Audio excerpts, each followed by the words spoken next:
Hola, Hola Javier, profe, ¿cómo está usted? bien, pues no te veo. Ah, ¿no? A ver. Sí, tengo desactivado el... Sí, ahí estoy Ahí estamos bien. con... ¿Cómo ha estado tu semana? Bien, bien movida, hasta ayer lleno de cosas. Se Ah, sí. acelera un poco el año con todas las cosas que hay que hacer. Yo más que nada estudiar y tengo que avanzar con esa cuestión de la tesis y la del club de lectura que también me lleva tiempo. ¿Y la tesis, cuál es tu propuesta? Se llama, ¿En qué consiste? claro, se llama Intertextualidad Refleja, o sea, tiene un nombre provisorio, después va a cambiar, pero es la relación Ya, que hay entre las obras de crítica de arte y la novelística de Marta Traba, entre sus obras, porque son todas las la obras de ella. de Marta. Traba, sí, ella es más o Ya, menos, produjo como del 50 al 80 y es la crítica de arte más importante que ha tenido Latinoamérica. Y ah, absolutamente poco leída, recepcionada, de todo. y, Entonces, y y menos conocida en su es, novelística. ¿es mexicana? No, es argentino-colombiana. Tiene las dos Ah, nacionalidades, ya. pero principalmente hizo su obra y su despliegue, fundó el Museo de Arte Moderno y todo, por eso yo tuve la pasantía a Colombia, porque toda su producción mayor es en Ah, Colombia. ya. Pero se forma en Argentina y tiene también formación. Hola, hola, hola, ¿qué tal? Hola, Aquí estamos. Hola, Javier, hola. Y ¿cómo tiene estamos? también formación europea, tiene formación en Francia y qué sé yo. Lo que también es un lío, ahora lo vamos a ver. O sea, es bueno, Ya. pero lo digo de una manera también que tiene que ver con el tema que vamos a tratar hoy día. O sea, algo que de alguna forma yo he ido también pensando, porque uno... Ta- Estamos conversando de la tesis doctoral de Karina, Gabriel. Ah, güey, qué bueno, Sí, pues sí, aprovecho. El Gabriel me había preguntado en algún momento, ¿te acuerdas que lo habíamos conversado así a nivel general? ¿Qué cosa? Lo de la tesis doctoral, lo de Marta Traba. Ah, sí, Sí, como sí, sí, estuve conversando el tema. a nivel general, sí, pues, sí. Bueno, yo he empezado a hacer, a raíz de esto, algunos talleres en el museo o sea, en la Escuela de Bellas Artes de Cajamarca, porque ahí tengo amigos, ahí me valoran y ahí tengo un espacio. Entonces, fue súper loco el último que hice porque significó revisar todas las neovanguardias y ahora me han pedido un seminario justamente de Marta Traba y yo creo que es lo mejor porque así me obliga a sistematizar y también escribir y tener claro ya para empezar el tema de la tesis. Y este tema de hoy día, que preparé hoy día, justamente también me aclara muchas cosas y espero transmitírselos para que más o menos vamos como poniéndonos de acuerdo y también debatiendo algunas cosas y también quiero compartirles, no, la otra vez compartí, me costó un montón, espero que esta vez me cueste menos. Pero es un texto que en el fondo encontré y que también se los voy a mandar. Así que bueno, miren, yo en realidad venía revisando toda la modernidad, ¿no? Y también yo veía también mi programa muy europeizante, aunque yo les dije que en realidad era europeizante, que nuestra academia es así, todo es así.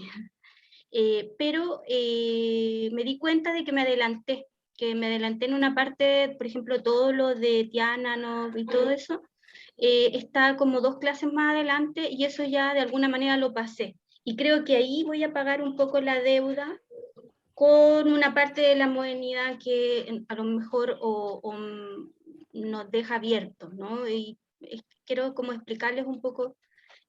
Primero, es importante para nosotros entender que toda la tradición supuestamente occidental es eso, una tradición y puede ser sometida a crítica, pero que hay que dominarla.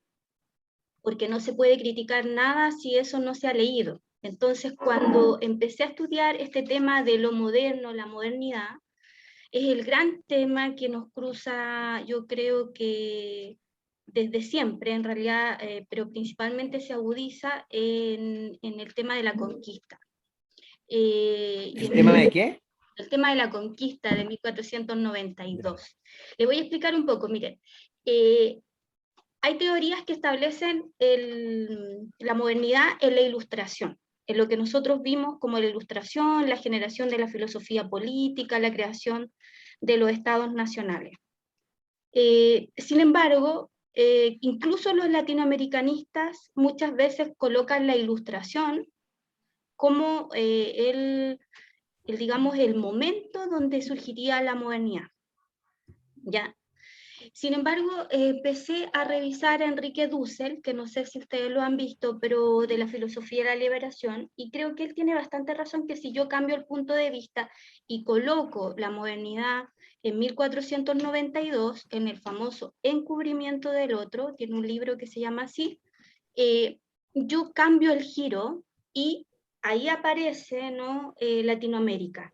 Y a mí sí me interesa construir una teoría crítica literaria, a pesar de que en el programa se pueda ver muy europeizante, hasta Mariátegui y la revista Mauta y todo eso, sí me interesa trabajar para Martí en ese sentido, es decir, trabajar para un intelectual latinoamericano, para un pensamiento crítico latinoamericano. Sí me importa, ¿por qué? Porque yo creo que no nos podemos como estar pegando en el pie. Hola Eva, por ahí anda.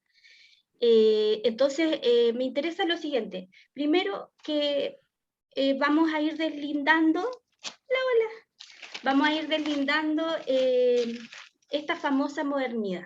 Entonces, como veníamos diciendo, algunos, la mayoría, digamos, lo circunscribe a lo que es lo que se llama la filosofía, la ilustración, ¿no? El iluminismo y lo que nosotros de alguna manera hicimos un pincelazo, ¿no? Del siglo XVIII. Pero si yo lo centro ahí, yo lo centro en algo que es centro europeo, germano, francés. Y le pongo muchas fichas, por decir así, o mucha fuerza a la Revolución Francesa, al tema de la enciclopedia, y resulta que eso ya lo hicimos, y ahora quiero hacer un poco el giro para poder realmente tomar la propuesta de Enrique Dussel, que parte la modernidad con 1492. Es decir, que en el fondo la modernidad empieza cuando empieza la primera colonia. La primera colonia es la nuestra, no la nuestra del sur, sino que la del Caribe. Es la primera vez, ¿no?, que se conquista el Atlántico y se sale del Mediterráneo.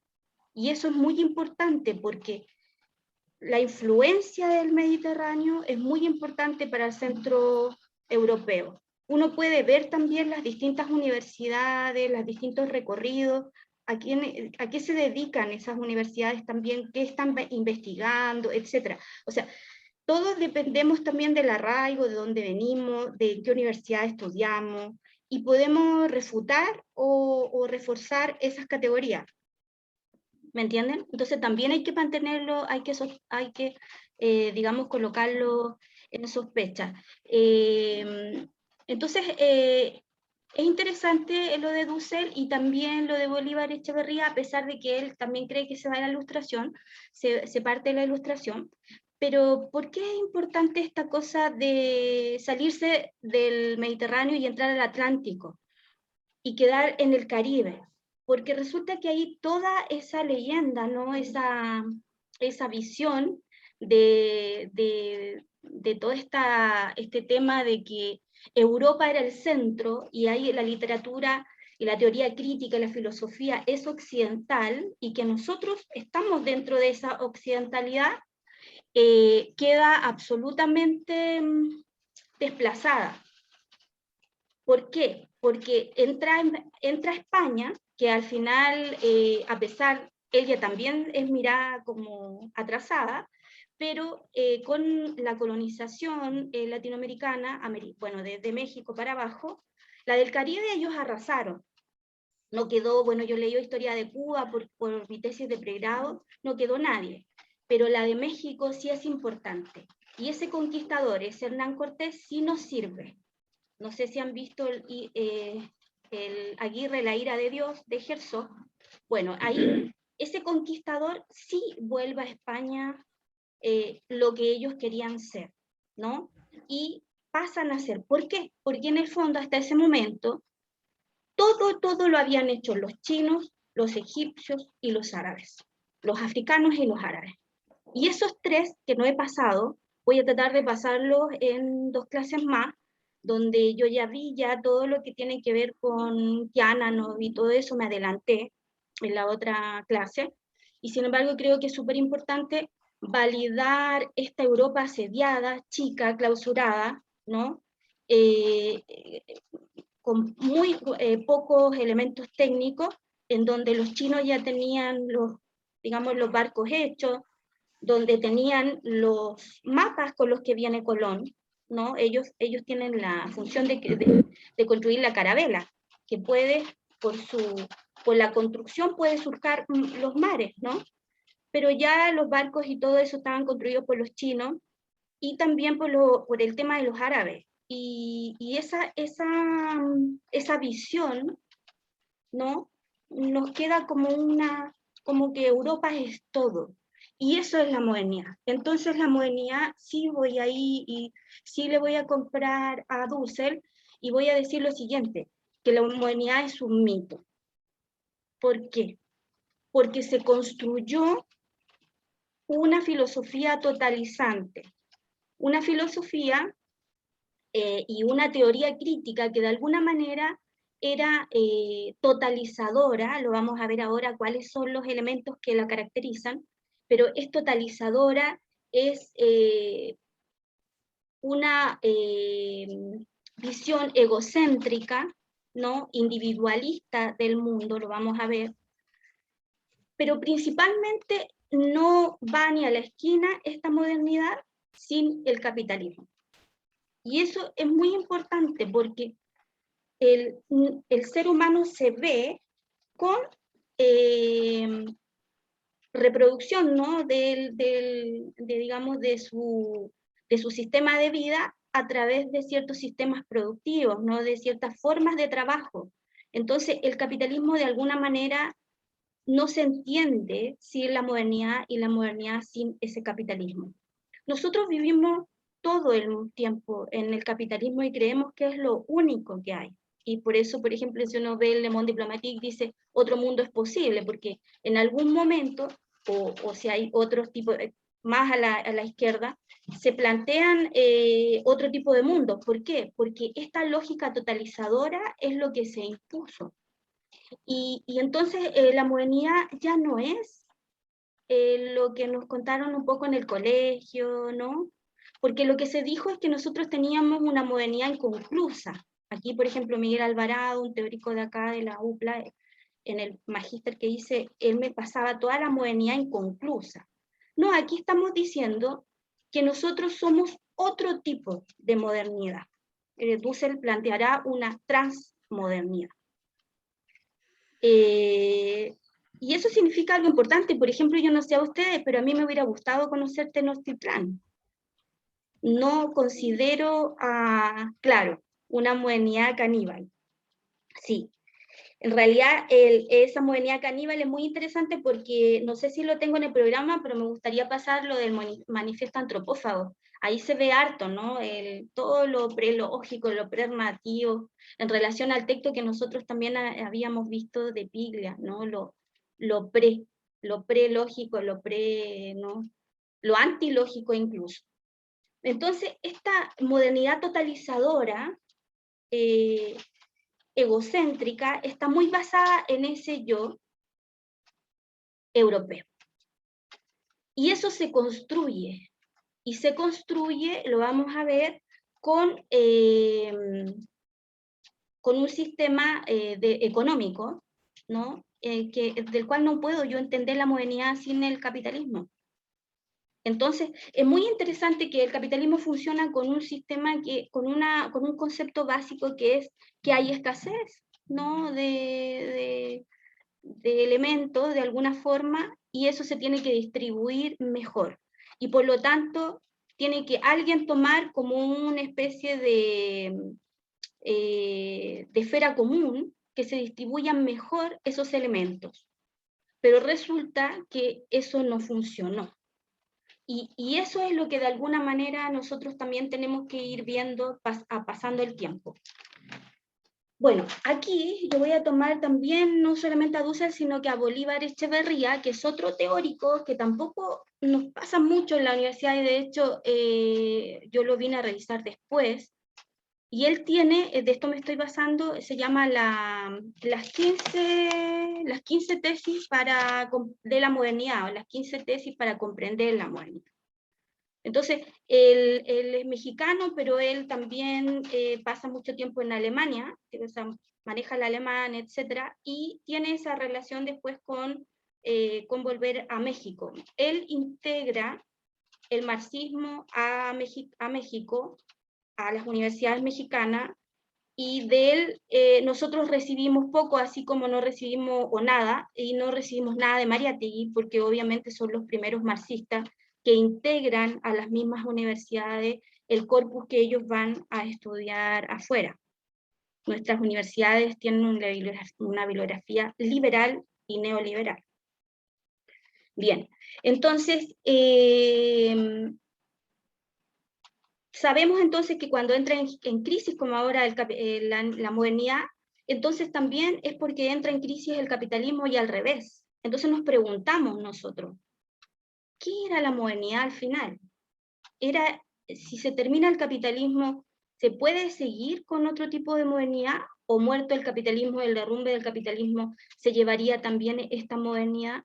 ¿Podemos generar otra modernidad socialista, anarquista, comunista, etcétera, como se lo pregunta Bolívar Echeverría?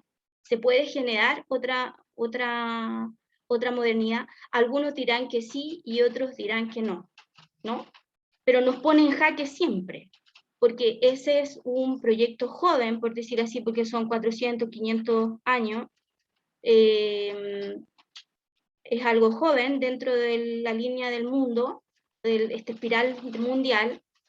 Sin embargo, cada cierto tiempo tiene su crisis, y yo creo que en este momento nosotros abusamos, y podemos ver en Latinoamérica y en otros lados, ustedes lo pueden ver también en Afganistán en este momento, que como golpeados nosotros por esas noticias, ¿no? Y por todas las noticias que de alguna manera van haciendo que nosotros pensemos en los sistemas económicos, filosóficos, en los teóricos, en la parte de la teoría crítica también, porque va todo relacionado. No es que estos tipos se pongan a pensar solamente, sino que todo depende del arraigo de la situación donde estén mirando. Y las clases también, de dónde yo miro, yo puedo construir las cosas. Bueno, hay 5 fenómenos, como lo importante es entender cómo ellos construyeron este mito de la modernidad. Hay 5 fenómenos que caracterizan a esta modernidad europea, ¿no? Y como con estas cosas que venimos hablando.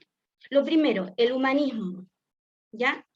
Es interesante ver que la técnica racionalizada tira para afuera la técnica mágica, y en eso yo creo que muchos podríamos comprender, como yo les he dicho, que salir de la Edad Media, que a todo esto también es una categoría europea, que salir de este tiempo medieval que nosotros veíamos, ¿no? Que no es tan medieval, porque también se filosofa y se preguntan por el lenguaje, por ejemplo, Abelardo, ¿no? Lo que vimos en lo que pasa con la Edad Media. No es que no haya nada, pero este supuesto oscurantismo medieval, esta técnica mágica, esta manera mágica como de comprender el mundo, obviamente que el humanismo, este centro en la humanidad, obviamente va a sacar de su bolsillo una técnica racionalizadora. La razón, la famosa razón instrumental, ¿no? esa razón instrumentalista es matemática, es cuantitativa, ¿no? Es producto de un trabajo intelectual como de la apropiación del otro también, lo que hablábamos la otra vez del extractivismo académico, ¿no? Y el otro es solo naturaleza. Entonces, esa productividad de alguna manera es prácticamente que era un destino con los griegos, con los medievales, donde yo podía tirar todo a una superioridad, a una situación trascendente, ahora está aquí abajo, ¿no? Y yo puedo tener un azar. Yo estoy jugando con un azar, pero yo lo puedo dominar de alguna manera, o algunos creen que lo pueden dominar con la razón. Estos monstruos de la razón también, y como el reino de la razón que hablaba Francis Bacon, es esto lo que de alguna manera el humanismo va a ir creando, ¿no?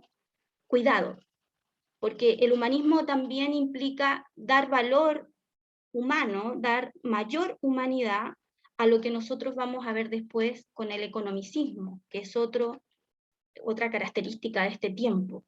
Se le suma humanidad al ser humano con la propiedad. Y eso es una locura, porque tanto tienes, tanto vales. Entonces también desde ahí, desde esa postura económica, ¿no? Que está sustentada en lo que nosotros vimos en Locke, en Hobbes, en la filosofía política de la Ilustración, que piensa que el hombre es el lobo del hombre, que hay una competencia, ¿no? Es todo, si uno pasa revista a Hegel, si uno pasa revista digamos, a la construcción de Kant, si uno pasa revista a los principales como, por de alguna manera, Stuart Mill, la construcción de Locke, de Hobbes, toda la filosofía política está sustentada en que el ser humano es más humano porque tiene una propiedad. Recuerden que la propiedad para ellos no era solo lo material, sino que también lo espiritual. Se suman las dos cosas, ¿no? Se suman las dos cosas porque de alguna manera ahí está dando vuelta el liberalismo. Por eso que nosotros, por ejemplo, si queremos pensar la modernidad, tenemos que manejar el liberalismo. El liberalismo nuestro del XIX y el liberalismo europeo del siglo XVIII y siglo XVII-XVIII. Sí, la libertad es eso. La libertad es poder decidir no solamente conservar la propiedad, sino que aumentarla.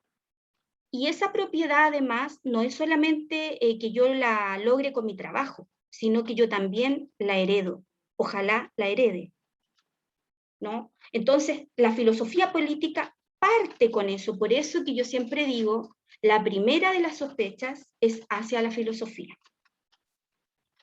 Como ya algunos filósofos habrán dicho, los filósofos de la sospecha, Nietzsche, ¿no? Freud, la construcción de los filósofos de la sospecha, yo como que doy vuelta a eso y digo, bueno, la primera de las sospechas es hacia la filosofía. ¿Por qué? Porque la filosofía construye los mitos, y lo que hace la filosofía latinoamericana, que mucho tiempo se pensó si existía o no, si era pensamiento latinoamericano y todo, y se pasaron discutiendo todo el siglo pasado en eso, se pensaba, incluso los teóricos latinoamericanos, incluso ellos pensaban que no existía filosofía latinoamericana. Y resulta que lo que hace el filósofo latinoamericano es o creer en esta visión europeizante, eurocéntrica, o de alguna manera hacer todo su trabajo crítico para desmantelarla. A mí me parece interesante desmantelarla. ¿Por qué? Porque no me conviene a mí tener intelectuales o profesionales europeizantes, porque resulta que piensan lo siguiente: ¿cómo yo me voy a descentrar y voy a salir y voy a estar más afuera como para pensar las cosas de otra manera, como pensar al revés, ¿no? Lo que decía Marta Traba. ¿Quién es capaz de aquí pensar al revés, la contrahechura, la costura, pensar por el otro lado? Entonces, después yo tomaré cada cosa, ¿no? de Europa, de Latinoamérica, y haré mi propio pensamiento. Pero lo que estamos diciendo es, entreguemos las formas de lectura, las formas también de pensar y de desmantelar, y no solo de generar consenso, y no solo de ser armónicos, ¿no? ¿Me entienden? Porque lo que estamos entregando aquí es ciertos conceptos para pensar diferente, pensar cosas nuevas y pensar otras cosas, o reforzar ciertas cosas que uno tiene o refutarlas. Porque un curso no sirve si no es para eso, todo lo demás lo puede uno encontrar en internet, en otro lado. Pero si la persona no me pasa sus propias problemáticas, entonces estoy tratando de pasarle la problemática latinoamericana ahora. En el sentido yo creo que cuando se habla de la palabra modernidad, tenemos una de las principales problemáticas latinoamericanas. ¿Por qué? Porque nosotros quedamos totalmente fuera de la modernidad. Totalmente fuera. Nosotros lo que tenemos somos procesos de modernización, nos siguen modernizando todo el tiempo, pero se dejó a España, que se veía como atrasada, y a nosotros. Entonces se arrasó con una cantidad de indígenas, se estableció un mito. Bien, otra cosa, aparte, por eso que el humanismo nunca me ha gustado mucho. A los 15, 20 años yo compraba el humanismo. Yo era humanista. De hecho, fui como parte del movimiento humanista. Después, cuando entró al partido, me salí. Y pensaba en el humanismo, leía el humanismo, etc. Y me daba cuenta de los principales humanistas, ¿no? Y los leía. No sé quién no puede enamorarse o fascinarse con Erasmo de Róterdam. ¿Quién no puede enamorarse con todo el Renacimiento, todo lo que significó, con todo lo que les explicó, toda la influencia del humanismo y el que tiene hasta ahora? Sin embargo, yo pensaba de que era muy agradable, que trataba de acicalar las cosas y de repente no me quería decir frontalmente lo que pasaba acá, ¿no? No asumía el conflicto, ¿no? Sí, o sea, algunos dicen, primero, el existencialismo se declara como un tipo de humanismo, Sartre lo dice, ¿no? También en Latinoamérica la filosofía de la liberación se estableció también como un tipo de humanismo, cristiano, creyente, etc. Sí, hay un humanismo latinoamericano, pero el tema es que tendremos que plantear todo, un humanismo latinoamericano, un progresismo, entre comillas. Bueno, ese es el otro tema, el progresismo. Y también ahí tenemos nuestro problema. Yo quisiera recomendar una crítica al progresismo de Raúl Sivechi, que es un periodista uruguayo que yo leo harto por un cabro de historia, me llegó y debo habérselo dicho en algún momento. Pero el progresismo es muy esencial en la modernidad. Porque, ¿qué pasa? Raúl Sivechi, con Z. Raúl Sivechi, y tiene un texto que se llama El progresismo. Lo saca todo la Quimantú. Sí, yo tengo algunos, por si acaso, si de repente podemos ahí. Tiene sobre la decolonización, y Sivechi vino hace algunos años, nosotros como fans lo fuimos a ver a la Universidad de Santiago. Allí pudimos conversar con él y todo, fue bien interesante. Sivechi se fue a vivir con los zapatistas, entonces yo quería ver también, sacó un libro de eso, yo quería ver qué es lo que le había pasado en los 3 o 4 meses que estuvo viviendo allá. Imagínense como dejar todo y estar ahí con los zapatistas, y él que como que nada que ver, bueno, y Uruguay es muy caro, todo como tan burgués el uruguayo, o sea, no digo todo, pero tengo amigos que son tan así como socialdemócratas, entonces pensaba yo, ¿cómo será toda esta visión? Bueno, el progresismo, ¿qué es lo que tiene? Tiene el tema de la historicidad del ser humano, lo toman, ¿no? Fuertemente, obviamente, pero con procesos, ¿no? De alguna manera tiene que haber un proceso de innovación o de renovación. O sea, yo sustituyo a lo viejo por lo nuevo o restauro lo viejo por lo nuevo. O sea, pero tengo que hacer prevalecer una de las visiones. Yo me vuelvo más revolucionaria o más reformista, pero hay un progresismo que es una de las características importantes de esta situación, de esta modernidad, ¿no? Nosotros tenemos el progresismo ahora con la transición nuestra y con toda los gobiernos concertacionistas, tienen otra lectura, el progresismo, y es eso lo que Sivechi está criticando. Por eso es tan importante para nosotros. ¿no? Porque critica los 30, 40 años, él ve antes, sí.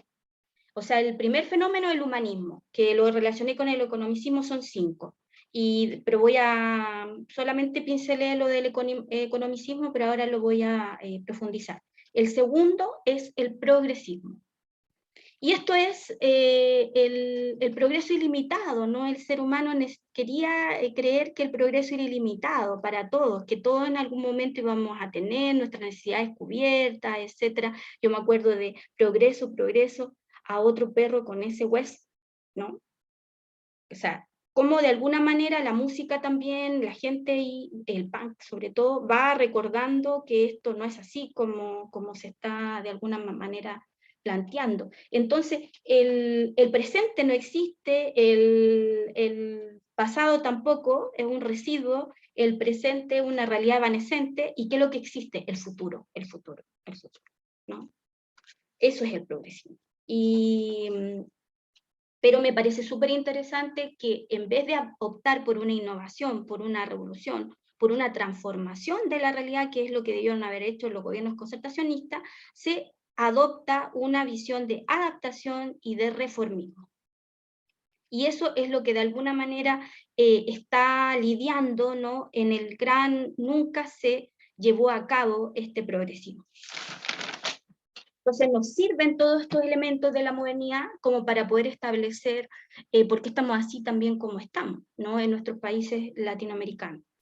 Lo tercero, el urbanismo. Y aquí es súper importante porque no hay modernidad sin ciudad, ¿no? Y eso lo veíamos con Baudelaire, lo veíamos la gran ciudad, o sea, salta el salto del campo, de la aldea, a la gran ciudad. Y nosotros somos un producto de esa urbanización también. Entonces el urbanismo es muy importante. Y claro, ellos piensan en el urbanismo de París, ¿no? El urbanismo de Haussmann, o sea, el arquitecto francés que logra construir París después de la Revolución Francesa y todo, para evitar las barricadas, para querer controlar de alguna manera.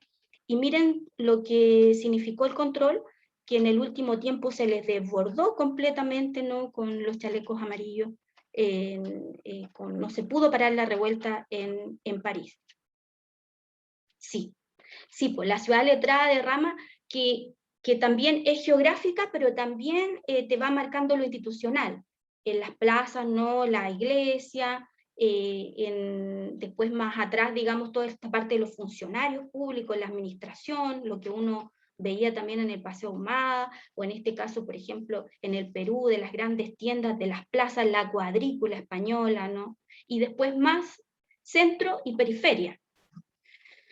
El concepto de centro y periferia es muy importante porque es un concepto que da la base para toda la teoría económica de la CEPAL y la teoría de la dependencia de Raúl Prebisch, que no sé si lo han visto, pero sería bueno revisarlo, ¿no? Porque hace tomar conciencia de que nosotros de alguna manera vivimos dependiendo, ¿no? En todas las exportaciones nuestras viven dependiendo del extranjero, de los centros dominantes. Mientras no se cambie y no seamos realmente independientes, entonces vamos a estar supeditados, ¿no? A los centros hegemónicos. Él es un argentino que viene exiliado a Chile y en los 60, como yo siempre les repito, toda la producción intelectual se hizo en Santiago. Eso es así, porque estaba Paulo Freire, ¿no? Estaba Raúl Prebisch, ¿no? Estaba todo lo que significa la teología de la liberación, ¿no? Entonces, toda esa configuración se va construyendo en los 60 en Chile. Y creo que es muy importante para lo que después es políticamente nuestro recorrido, porque todo eso fue quedando en las universidades, en las construcciones, ¿no? En todo lo que se generó del 60 en adelante en Chile, que son 2 décadas importantes, del 60 al 80, que es un poco lo que yo estoy revisando ahora en mi tesis. Entonces, la ciudad es muy importante también un teórico francés que es echado del Partido Comunista, que es Lefebvre, Henri Lefebvre, que lo hemos comentado en La producción del espacio, ¿no? Que es un librito que tengo acá. que yo debo habérselo mostrado, ¿no? Pero este es el libro, La producción del espacio. El Lefebvre es muy importante, ¿por qué? Porque desde el interior del, ¿cómo se llama?, del Partido Comunista, ¿no? Él empieza a hablar, ¿no? Recuerden que está en el contexto del mayo del 68, ¿no? Él sale adelante, ¿no? Con las marchas, porque él habla del derecho de la ciudad.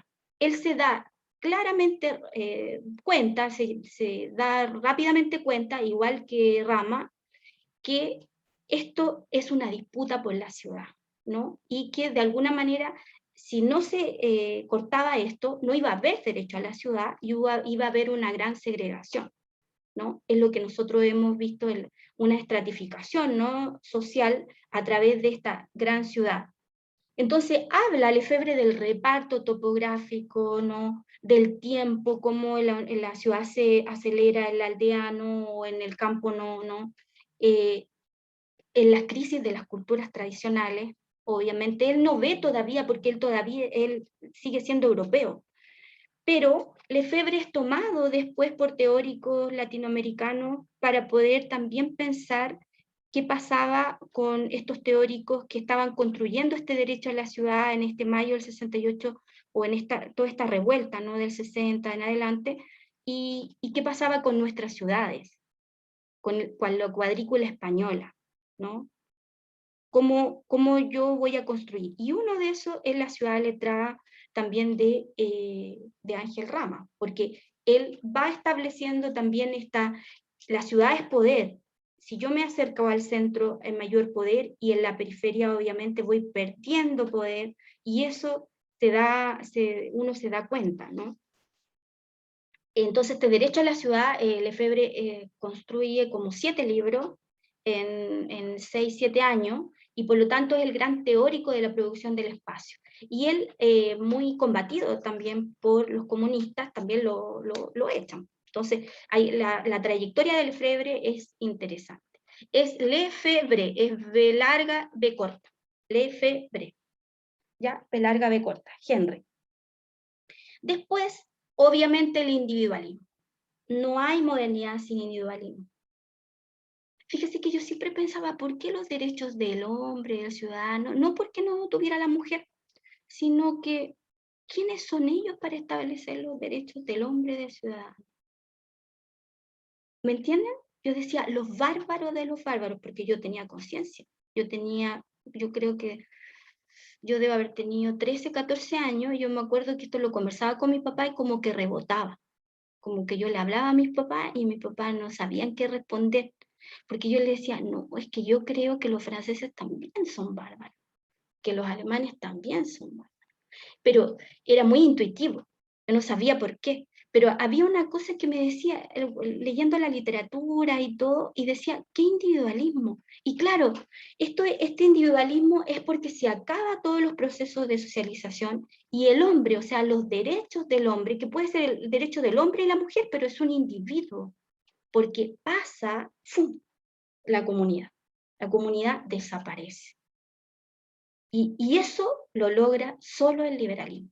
Por eso es que es tan interesante leer a Jassik. El Jassik es un teórico del 19, Premio Nacional de Historia, creo que ahora, el de ahora, un historiador chileno, Iván o Ibail, algo así, Jassik, y ese construye todo el liberalismo del siglo XIX.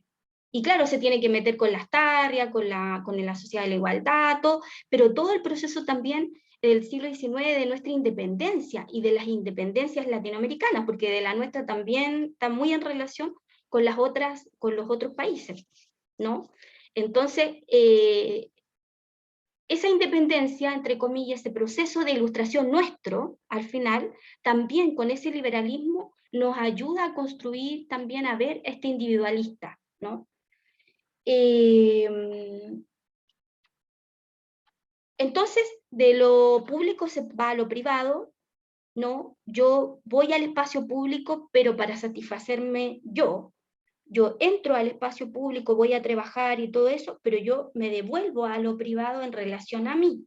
Y es un poco lo que pasó durante la pandemia. O sea, si hay algo que al principio no funcionó, fueron estos sistemas de fraternidad, etcétera. Yo veía en las calles, todavía había un shock, pero después empezó a funcionar todos los sistemas colectivos, porque ese sistema, eso va quedando también en el registro cultural de la gente.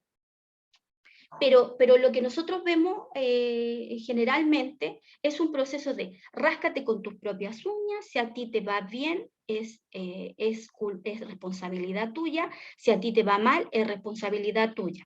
Y aquí yo quiero pararme en este individualismo, porque yo creo que los psicólogos tienen harto problema aquí, porque tienen harto que dar, tienen harto que pedir disculpas de alguna manera y explicar también que esa psicología más instrumental, esa psicología que no explicaba análisis político, sociológico, etcétera, que no se hizo cargo, nos dijo que si nosotros teníamos depresión, problemas mentales, etcétera, era nuestra.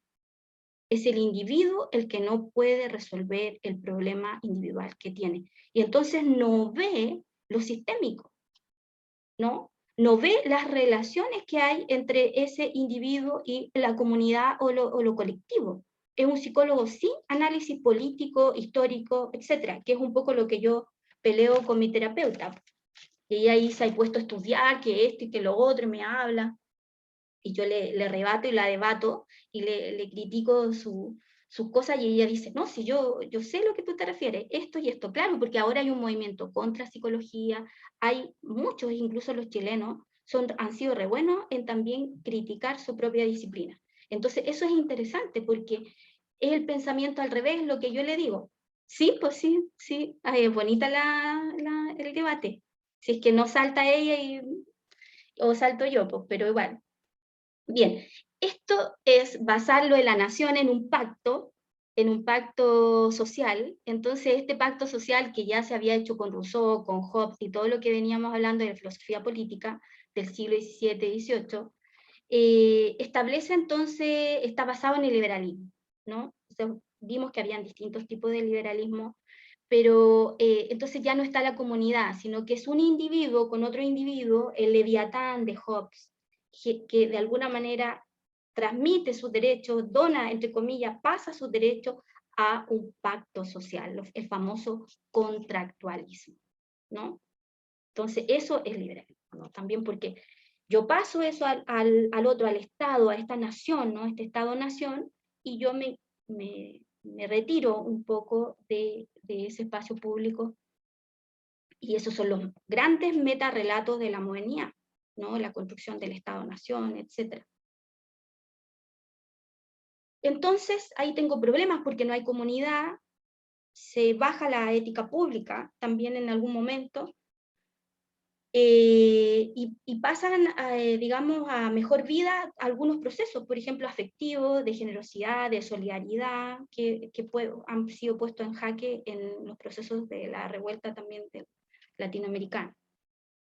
Lo importante aquí es la libertad individual, que obviamente lleva a una competencia, los procesos de competición, ¿no? De quién es mejor, quién es peor, un poco de lo que hablábamos el otro día también con Luciana, con este tema de quién tiene más título, menos título, dónde estudió, dónde vivió, etc., ¿no? Lo que se llama un nihilismo ético y un relativismo cultural. Nosotros igual eso lo vamos a seguir conversando, porque eso el nihilismo ético y el tema del relativismo cultural lo vamos a ver hasta el final, yo creo, hasta la posmodernidad. Cuando ya terminemos como de este curso, vamos a seguir hablando un poco de todo esto. Bueno, y digamos, la característica número 5, obviamente la dimensión económica. Es interesante aquí porque surge esta burguesía, e inclusive la modernidad construida desde Europa funciona con burguesías.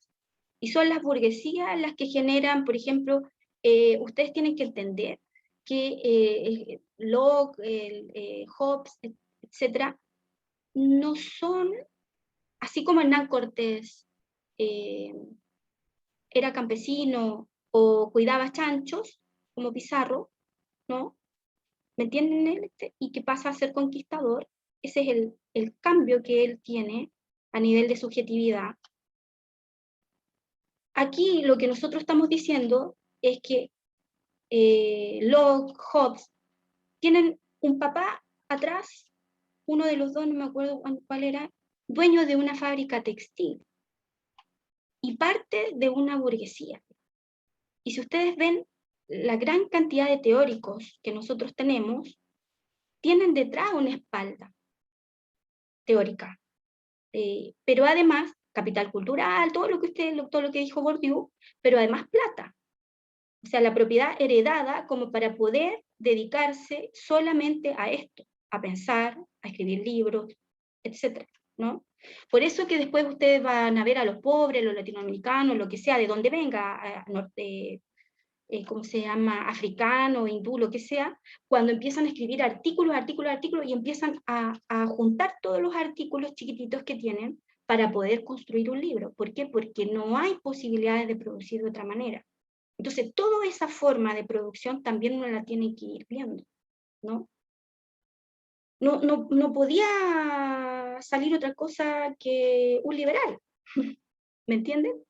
Porque detrás hay alguien que es dueño de los medios de producción y que es tu padre o tu madre, ¿no? Entonces tú ya tienes una propiedad heredada. Es como yo le decía a Rodrigo, tú tienes una propiedad heredada, yo no tengo nada. ¿Me entienden? Es importante reconocerlo para ver qué vamos a hacer con todo eso. Entonces la propiedad suma humanidad para la modernidad. Y eso es lo terrible. Y en ese sentido, el ideal era que hubiera mayor justicia distributiva, pero eso no se cumplió. Sí. Sí. Sí, pues yo también. La tierra de los zapatos. Sí, pues mi papá decidió, el hecho de ser hijo claro, de hijo de quién somos, ¿no? Bueno, y el Estado tiene como la idea del enriquecimiento común, pero no hay una justicia distributiva, y eso es muy sencillo, porque resulta que existe algo muy importante, y quiero como detenerme un poquito acá, y que yo creo que sí hay una especie de dialéctica de esta modernidad, porque al establecer los procesos de conquista, sí España se transforma en digamos, un imperio, y de alguna manera rebota también ojalá hubiera rebotado nuestra identidad. Yo creo que lo que rebotó de Latinoamérica es la plata de Potosí, estas venas abiertas, ¿no?, de América Latina. Toda la plata de Potosí fue para construir de alguna manera también toda esta construcción del imperio, y que realmente España pudiera ganar y establecerse como un imperio. Y eso me parece súper interesante, porque después se van a ver también cómo toda la plata del norte, de las mineras, etcétera, se ven en las mansiones, por ejemplo, o en los lugares construidos, en las casas construidas en Gran Bretaña, o por la Avenida de Alemania, ¿no? La construcción, ¿no? El rebote de los espacios, el rebote de las cosas, el rebote de los inmuebles, ¿no? Y cómo yo puedo cartográficamente ir viendo cómo se va construyendo, por ejemplo, Valparaíso frente a esa situación. Entonces sí hay una dialéctica de la modernidad que yo puedo ir viendo en estas 5 características. Bien. ¿Por qué entonces se tiene que combatir? Porque a todo esto sí tiene algo positivo, y es algo que por lo menos a mí me gusta, el tema secular. Algunos dicen que no es tan así, pero yo creo que sí. Yo creo que el gran golpe de la modernidad a la famosa Edad Media es evitar el conjuro, eliminar el destino, y de alguna manera cortar los sistemas de trascendencia para colocar las cosas de una manera terrenal, ¿no? Y eliminar los sistemas de trascendencia. Aunque claro, algunos dicen que sin esa espiritualidad, sin ese tema que el hombre al sentirse poderoso sobre la naturaleza, o sea, al considerar que es como la res extensa, lo que decía Descartes, que la naturaleza es solamente la continuación del ser humano y por lo tanto yo puedo empoderarme de la naturaleza, entonces yo caería en un extractivismo, en una destrucción de la naturaleza, y en ese sentido los indígenas tienen razón, porque son ellos los que están hablando del buen vivir, son ellos los que están hablando del buen gobierno, y en este momento son ellos los que están de alguna manera estableciendo una pauta para ver cómo vamos a salir de todo este proceso de modernidad, porque lamentablemente, no sé si han visto lo del sur, pero yo he visto algunas cosas como del sur, Carahue, por ejemplo, cómo está todo con pseudobosques, ¿no? Que no sirven para nada, solamente el tema de la madera, entonces estamos de nuevo la acumulación de un capital en manos de los mismos y las personas ahí restringidas frente a ciertas cosas. Ese buen vivir que también tienen ciertas comunidades, ¿no?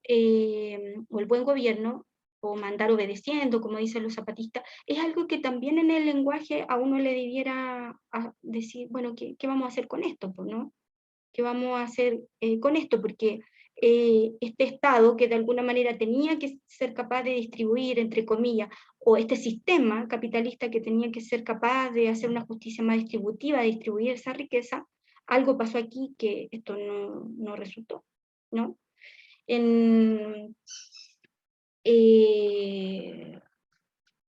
Al contrario, el avance científico y tecnológico es obvio que nosotros no queremos volver al principio, o sea, porque alguien podría decir, pucha, ustedes son chauvinistas, nacionalistas, o esta cosa de volver al origen, ¿no? No se puede, es contrafáctico, ¿no? Nadie quiere volver al principio porque no se puede. Nosotros no somos los indígenas y no somos los españoles, somos otra cosa, ¿o no? Entonces, lo que se pretende acá es poder establecer los puntos de inflexión, las tensiones que hubo acá y cuál va a ser nuestra posición frente a esta situación de la modernidad. Claro, somos mestizos.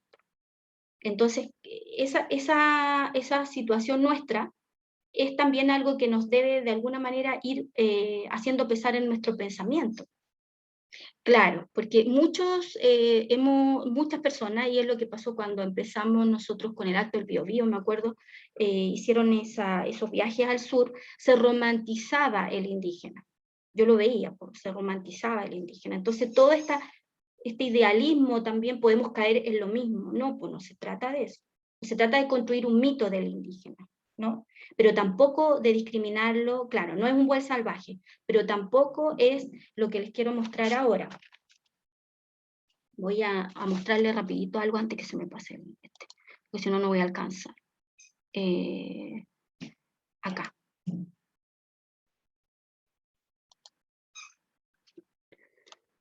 Mire, le voy a mandar este texto que se llama El color de la razón. Esto es muy importante porque es una crítica que hace tiene un nombre tan raro, Emmanuel Chukwudi S. Se los voy a mandar y dicen el color de la razón, la idea de raza en la antropología de Kant. Es muy importante destruir o deconstruir la antropología que hay detrás de la filosofía. O sea, hay un concepto de ser humano detrás de cada cosa que uno habla. ¿Me entienden? Detrás de una teoría crítica literaria también. Detrás de una ingeniería también. Detrás de una actuación, o pienso en la Luciana con el tema de la actuación, y detrás del profesor de castellano y detrás del tema del cantautor, ¿no? Del educador también. Aquí se pasa revista, lo van a ver ustedes. Yo hice algunas anotaciones nomás que quiero leerle así rápidamente, pero que parece aberrante. Esto es muy interesante porque cuando yo leí la crítica del juicio del gusto de Kant, yo 2 o 3 páginas parte con una crítica racista, es una cosa racista. Yo le dije al profe y me dijo, no, usted lo tiene que hacer, darse vuelta en el ataúd, porque usted va a entender la crítica del juicio de Kant. Me dijo así el profe. Y yo le dije, sí, yo lo voy a entender, y lo leí, pero no era suficiente. no era suficiente, porque sí, esto había que ser, había que ser denunciado, ¿no? Miren, aquí dice, Kant encontró en los escritos de Rousseau, por eso que es importante, la idea de una esencia fija de la naturaleza humana que proveía el puntual necesario para contar con el conocimiento metafísico y moral, ¿no? Y ahí viene toda la relación, la configuración de Rousseau. ¿Me entienden? Eso es lo que nosotros tenemos como filosofía política. Y entonces yo al poner a Echeverría, al poner a Dussel, estoy diciéndole que también hubo una filosofía política latinoamericana. Los tipos tienen 20, 30 textos, son teóricos latinoamericanos. Es importante hacer el contraste, porque si no voy a tener puros europeos. Y solamente se defiende lo que se conoce.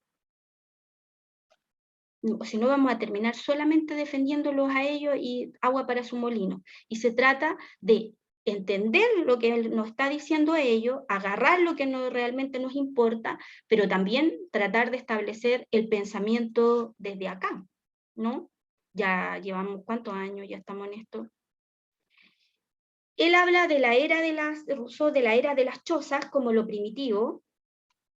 Ahí ustedes lo van a poder ver, yo solamente le estoy haciendo un pincelazo. Las razas primitivas y las razas avanzadas, cuáles eran las primitivas, cuáles eran las avanzadas, ¿no? Y después se va poniendo cada vez peor. Y eso sí que me parece súper interesante este trabajo. Un trabajo corto, ¿no? O sea, bueno, 50 páginas. Y de alguna manera como que igual pasa revista a todo el liberalismo. Hay una taxonomía, el color de piel determina, ¿no? La clase racial, establecerá Kant.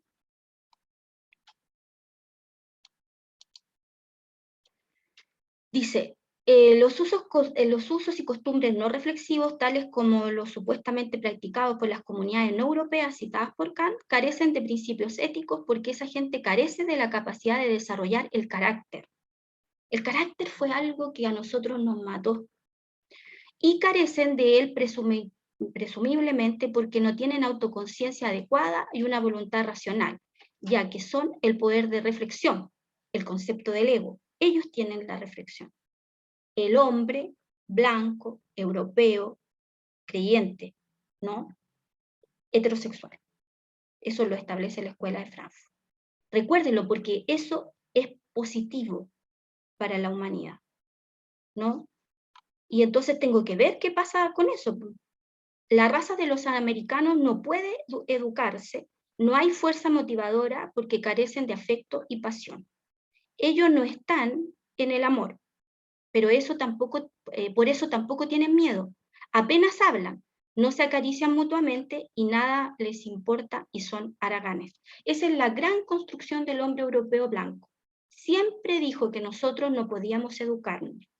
Uno, que éramos haraganes, que nada nos importaba, que no teníamos voluntad, no teníamos disciplina. Por eso se construyó un centro europeo, ¿no? un germano europeo, por decir así, latino europeo, que era productivo, disciplinado, que no era haragán, ¿no? En contraste con el espejo soterrado del que hablaba Fuentes, ¿no? El mexicano. Y con esto voy a terminar porque después es peor, ¿ya? Y eso se lo dejo a ustedes, porque por lo menos a mí me da rabia, pero no sé a ustedes. Dice, uno podría decir que la raza de los negros es completamente lo contrario a lo de los americanos. Están llenas de afecto y de pasión, son muy vivaces, conversadores y vanidosos. Ellos pueden ser educados, pero solo como sirvientes, esclavos, o sea, que se permiten ser entrenados. Tienen muchas fuerzas motivadoras, son también sensibles, tienen miedo a los golpes y hacen mucho por su sentido del honor. Fíjense que justo mi sobrino estuvo en Kenia hace poco y me decía, uy, hablan bajito. Y muchos de los filósofos europeos, y ustedes se van a dar cuenta del siglo XVI-XVII, hablan de la sumisión. Por eso que los negros serían específicos o buenos para la esclavitud, porque tendrían una sumisión. Y después, incluso en la escuela de Frankfurt, que estoy revisando también porque se los voy a pasar, hay elementos en donde nuevamente se habla de eso. O sea que realmente entonces la raza tiene un color. Este tipo lo prueba citando a Rousseau, lo prueba citando a la crítica al juicio de Kant, que obviamente nosotros la vimos a nivel general, pero además es uno de los pilares de la construcción de la crítica, de la teoría crítica literaria de todos los profesores de castellano, ¿no? Y es una base para muchos educadores. Kant es una base para muchos educadores, y cuando los filósofos empiezan en Introducción a la Filosofía, ¿qué le pasa? Kant. Entonces, ¿cómo son esas personas? Y después le vamos a echar la culpa que son clasistas, que miran a los haitianos aquí de arriba para abajo. No, pero sí, han sido entrenados en esto, ¿no? Ya, bueno, les voy a dejar aquí todo este tema. Aquí está todo fundamentado, es un texto importante, ¿ya? Porque lo citó un doctorado, una persona que está haciendo un doctorado, hace unos años estaba haciendo un doctorado de filosofía en la UNAM, y me pareció importante retomar toda este tema.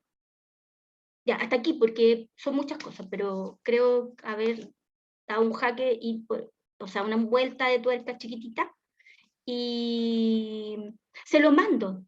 No, se los mando, está en internet, pero yo se los mando porque ahí están un poco los apuntes o las cosas que a mí me interesaban. Ya, comentarios chiquititos para que nos vamos. Karina, ¿me escuchas? Hola. Sí, sí. Hola, ¿qué tal? Hola. Me vino a cuento el tema del cómo pensar Latinoamérica. A propósito de lo que tú estabas diciendo en un principio, bueno, y lo que también dijiste al final sobre el cómo concebir, por ejemplo, al hombre latinoamericano. Cómo se le consigue, por ejemplo, desde Occidente, desde, bueno, la mirada eurocentrista que tú mencionáis, partiendo desde los filósofos decimonónicos, no sé, por la misma mirada de Kant que tú dijiste, y también Hegel, me acuerdo. Me acuerdo que leí en la U un texto de, no sé tú cachai, Arturo Andrés Roy. Sí, pues, Claro, que él un piensa filósofo justamente, bueno, él argentino. aboga por un pensar latinoamericano, pero me acuerdo que en un texto hablaba de Roy y él decía, claro, que claro, no hay como una historia unívoca en Latinoamérica, hay como una historicidad, po. Hay que pensarla así, como una historia, no sé si llamarla propia, pero es como claro, un concepto como bien particular que menciona Roy, me acuerdo, para poder establecer claro, un pensar Sí. latinoamericano. Diferenciado, o sea, no quizá igual influenciado, pero diferenciado de la mirada eurocéntrica. Sí, po. El Arturo Andrés Roy, con el texto Ética del Poder y Moralidad de la Protesta, ese Sí. texto que yo lo traje de Argentina del 2008, a nosotros nos cambió como grupo. No, nosotros leíamos mucho, pero le empezaron los homenajes a Roy. Roy fue también en la dictadura exonerado y hacía clase en su casa, era un tipo Sí, muy muy generoso. bueno cuando leí ese autor en la U, me quedó muy clara la perspectiva como de cómo pensar no solamente la literatura, sino que el pensamiento y la filosofía en Latinoamérica.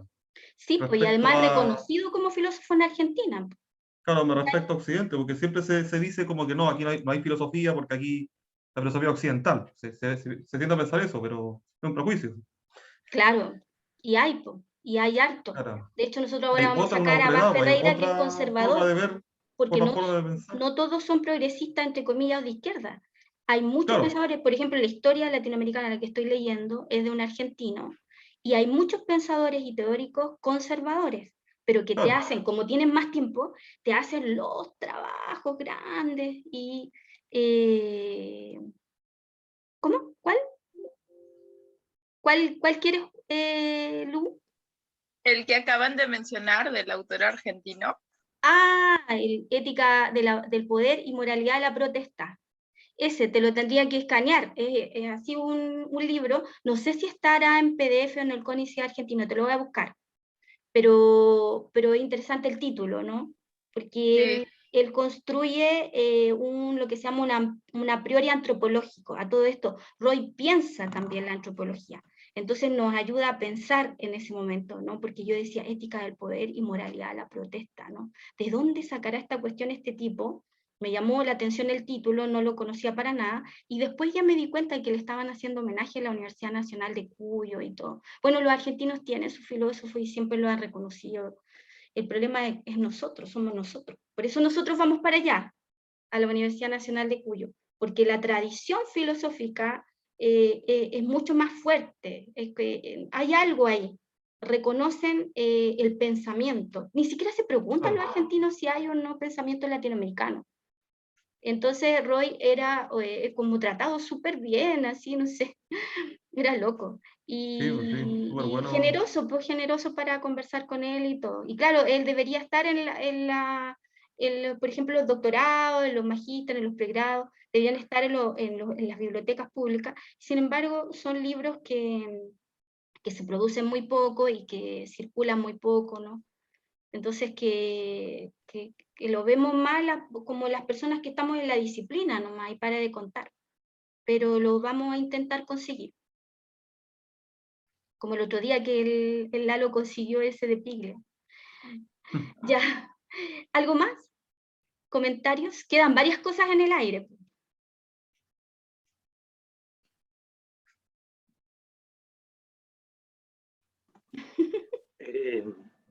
Sí, ahora estaba buscando el libro, pero no lo podía encontrar. Me llama la atención, a ver, ¿cómo explicarlo? Yo creo que hay un pensamiento latinoamericano. O sea, hay esfuerzos intelectuales del pensamiento latinoamericano. El problema es que es un esfuerzo que está atrapado por la lógica occidental, que es elítica, que tiene un centro y una periferia. Entonces yo creo que nosotros estamos peleando, yo me doy cuenta en la práctica, porque los que somos, por así decirlo, tenemos los mismos problemas y buscamos, por así decirlo, la misma liberación, se nos discrimina a unos porque somos menos que otros, somos más periféricos y los otros son más de élite. Incluso se da mucho con el tema académico, digamos, o sea, que quien ha ido a la academia y ha tenido más estudios, por más latinoamericanista que se sienta, tiene esa visión, o sea, la academia tiene esa visión eurocéntrica, y que ese concepto de la periferia y del centro creo que es genial para explicar, porque de ahí viene, digamos. O sea, y eso, me hace alto sentido esto de la crítica respecto justamente a un pensamiento latinoamericano, pero no solo de nombre, sino que de fundamento latinoamericano. No sé si me explico bien. Es Sí. una tarea pendiente. O sea, yo creo que ahí cuando veamos Mariátegui, o sea, por eso el Perú Sí, tiene correcto. harto que decirnos, porque yo creo que ahí hay un fundamento, porque ahí hay un partido, un movimiento, no sé, todo un proyecto de país que incluso le cuesta la vida después a Argueda. No, yo creo que igual ahí, claro, sí, o sea, hay que reconstruir toda esa historia política y historia de Latinoamérica para poder establecer más relaciones y, claro, de alguna manera yo creo que nosotros tenemos otra modernidad, que nuestra modernidad no es inconclusa, que nuestra modernidad no es europea y que es otro tipo. Creo en esa transmodernidad que dice Dussel. Hay una teórica española que también habló en 99 de transmodernidad, yo la estoy revisando, Rodríguez el apellido. Y él también cree en esta transmodernidad como otra época, otra era, otra manera de ser moderno, donde es pluriversal, plurinacional, y por lo tanto ahí incluiría todas las culturas indígenas y me imagino todas las minorías.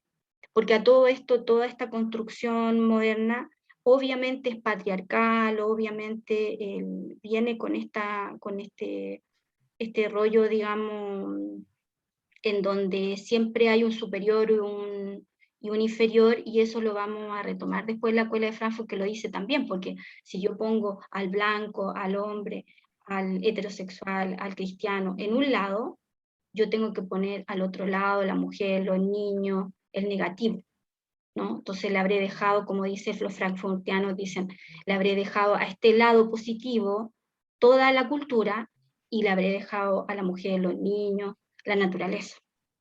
Y la naturaleza siempre es una red extensa. Ah, lo encontraste, hoy que eres buen buscador. No todo el mundo es buen buscador de libros, ya te vamos a poner como buen buscador de libros. Ya, listo, genial. Oye, yo lo tengo, lo tiene Jaime, me lo quitó hace tiempo, entonces él se quedó con eso y como hizo su tesis, ahí aplica siempre ROI. Él entra por ROI o se sustenta con ROI y va Ferreira, que es el que maneja y todo. Entonces, yo se lo tengo que pedir para poder tenerlo y todo. Ya, es un poco a nivel general. Leen el color entonces de la raza, parece que tiene un color, y fíjense en eso, pues fíjense en eso porque nosotros tenemos ahora un Chile diferente, ¿no? Tenemos un Chile en donde los colores llegaron. Así que nosotros, por ejemplo, el Perú ya lo tenía. Nosotros tenemos haitianos, venezolanos, colombianos, no se nos acercaron los colores y ya se puso todo más variopinto. Entonces es interesante de alguna manera también ir aplicando todo esto a lo que uno está viendo, viviendo, etcétera, ¿no? Lo que uno va pasando en este Chile. Ya puedo darle de nuevo la bienvenida a la Luciana, que ahí nos irá contando de qué pasa en el Perú. Y les mando los textos, todas las cosas, y ya las clases, esas dos se las mandé, y nos vamos a ir poniendo de acuerdo con ella para sustentarle las otras clases. Ojalá, ya nos pasamos un ratito, pero... Oye, Karina, no sabía del origen de Juani.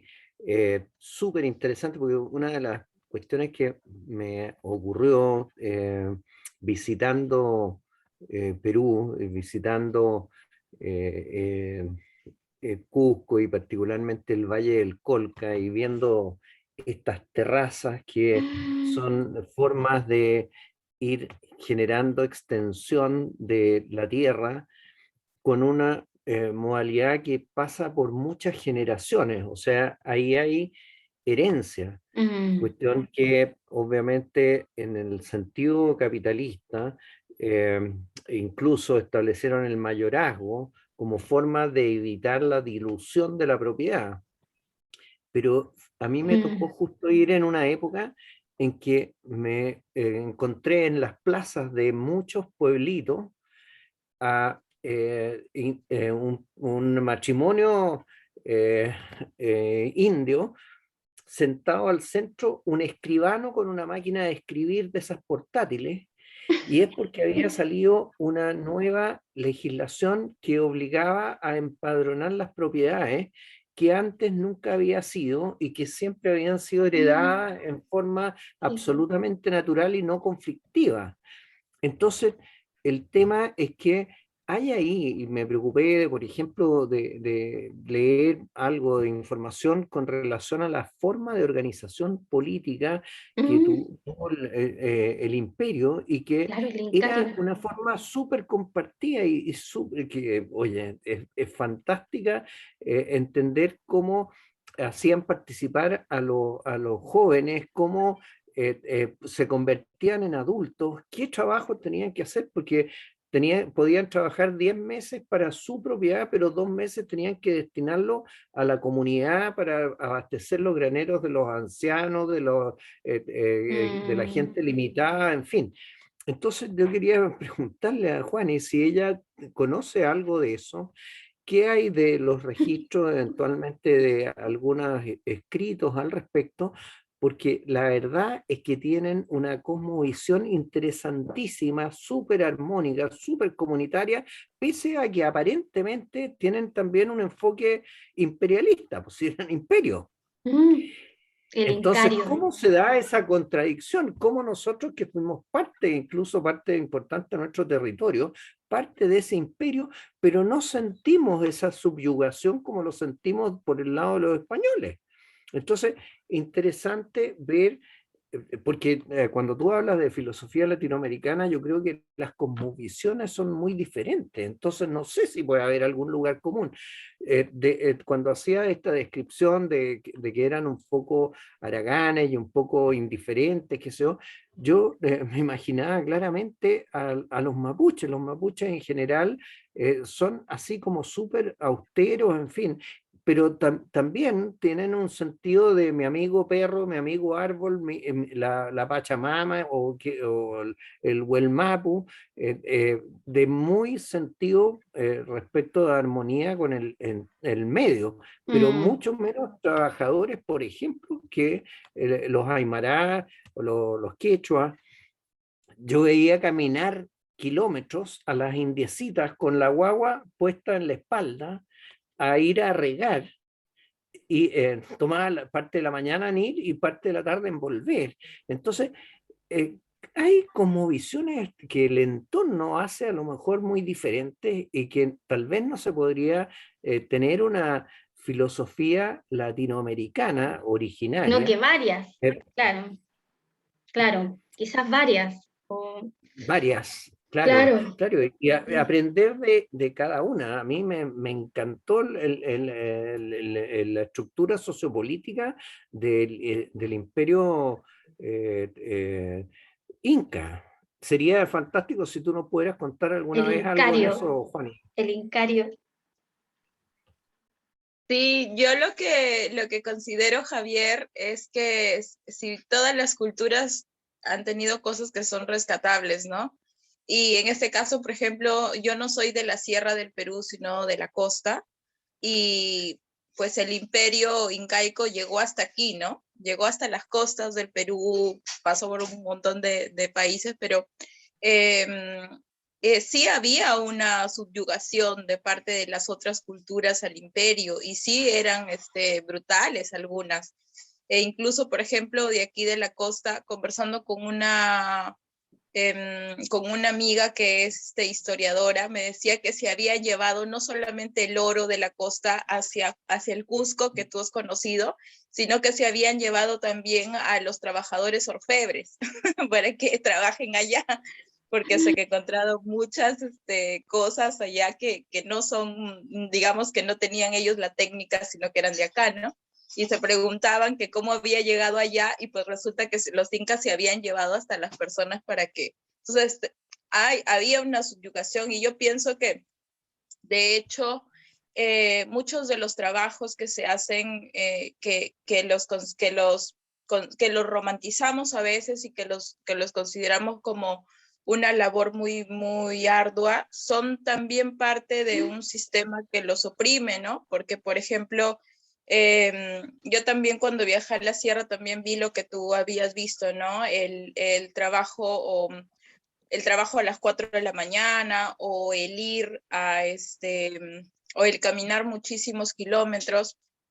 Y claro, eso es algo loable y honorable y rescatable, pero también hay que considerar que gran parte de esto tiene que ver el hecho de que el Perú no ha tenido en modernización, ¿no? O sea, no hay carreteras, no hay carros buenos, no hay movilidades buenas, no hay tractores que sean entonces la agricultura no se moderniza. Entonces el trabajo sigue siendo así. O sea, yo sé que es como cultura entender que ha habido mucha chamba y que se siga haciendo así, se siente como cierta dignidad en ellos, de hecho la hay, y bueno, admiración, ¿no? Cierta admiración, pero, pero sí, no sé, no quitando la atención a que si se sigue trabajando de esa manera tan fuerte, o si se sigue teniendo esa clase de opresión, digamos, que yo lo veo así, es porque no hay culturalmente o industrialmente no se los ha abastecido, ¿no? Pero sí concuerdo contigo en que hay muchas cosas que son absolutamente rescatables como historia, que a mí me gustaría que sean parte de la historia. y Y hay historiadores que son muy buenos. Yo no tengo los nombres porque no me los sé, pero hay un entrevistador peruano que seguramente lo conocen o no sé, que se llama Marco Aurelio de Negri, y él siempre entrevistaba a autores y voy a buscar, de repente encuentro cosas que tengan que ver con la cultura o cosas así para pasarte. Estoy segura que por ahí te van a interesar. Pero bueno, quería darte Sí, esa... sí, Gracias. cuando veamos los 7 ensayos, ahí vamos a ver también con Mariatí una parte del indio, la mujer, los 7 ensayos de la realidad peruana. Y claro, ahí si te encuentras o preguntas a la historiadora con el Poma de Ayala, ¿cómo se llama? Se me olvida el Guaman Poma de Ayala. Guamánpola Poma de Ayala. Ese que construye todas esas cosas. Y debe haber historiadores también que estén como pensando el Incario o haberlo pensado ya, por ejemplo, a mí me gustaría leer una historia, bueno, todo esto, esta historia que yo estoy leyendo, se las voy a mandar, es larga, hay una parte del Perú, porque hay de Nicaragua, de todo el Caribe, de cada uno de las ciudades, entonces uno puede verse Chile, qué sé yo, y también puede ver el Perú y otras cosas, así que eso también puede ayudar, que es un argentino, que es lo que les decía, que es conservador. Entonces ahí se puede ir viendo, pero si tienes alguien, pregúntale a esta amiga historiadora, ya, cosas así, aunque sea a leer a nivel Manuel general. Escorza, Ah, sí, Karina, a leer a Manuel Escorza, claro, por Escorza. la poesía, sí, y Y las por novelas, y las novelas. tiene una especie como de cantata, y que son 5 novelas que logran sacar lo que se llamó la guerra silenciosa en el Perú, que fue la matanza que hacían las compañías gringas en el, ¿cómo se llama? Los peruanos. Eso fue en los años 50, 60. Y Manuel Escorza lo escribe con realismo mágico, digamos. Y a través del ejercicio literario que hace Manuel Escorza, se logra incluso poner esto sobre el tapete internacional.